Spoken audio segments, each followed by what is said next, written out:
Seeing that I was still awake, she got a little angry. She asked, "What time is it? Why aren't you asleep? Don't you know we have a lot to do tomorrow?" I stammered that I had just gone to the bathroom in the yard. I didn't know how to explain, so I could only lie clumsily. Before I could finish, she turned over and went back to sleep. "If you're done, then go back to sleep.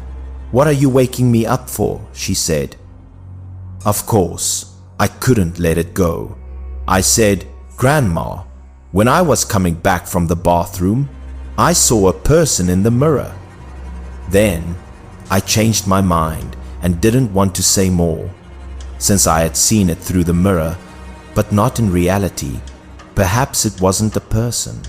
Maybe it was a ghost. Hearing me say that, my grandmother finally sat up. She couldn't hide her surprise and asked, "What did you say? Did you see a ghost?" I quietly nodded. I recalled the person I had seen, an old man whom I had never met, yet who felt strangely familiar. At that moment, Grandma suddenly became animated and even muttered to herself. She said, "The old man arrived so quickly. This is a happy occasion." I was completely bewildered. I didn't expect her not to be scared. She was even grinning from ear to ear. She asked, "Was that old man in the mirror?" She looked at me, her gaze much gentler. She asked, "Was that old man wearing a dark purple shirt, grey pants, and black shoes?" Since I had just seen him, I immediately recalled the old man's image from my memory. Sure enough, it matched her description perfectly. Grandma smiled, her eyes looking towards the living room. She said, "That person is your maternal grandfather. When he passed away, you were only 3, so you have no impression of him at all."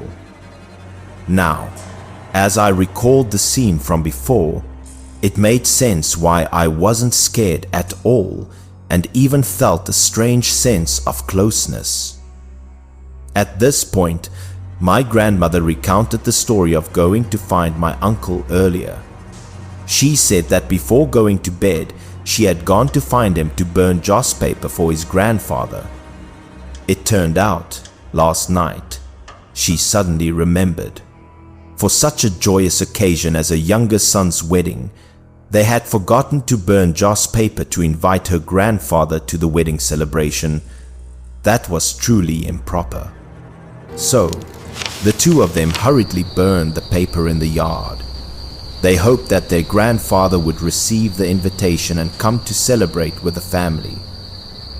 And leaving a crack in the gate was actually to make it convenient for my grandfather to enter the house, a very thoughtful gesture from my grandmother.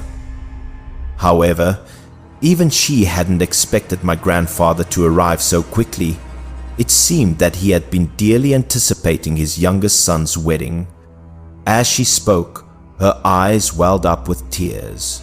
The memory of her grandfather had moved her to the point where she could no longer hold back.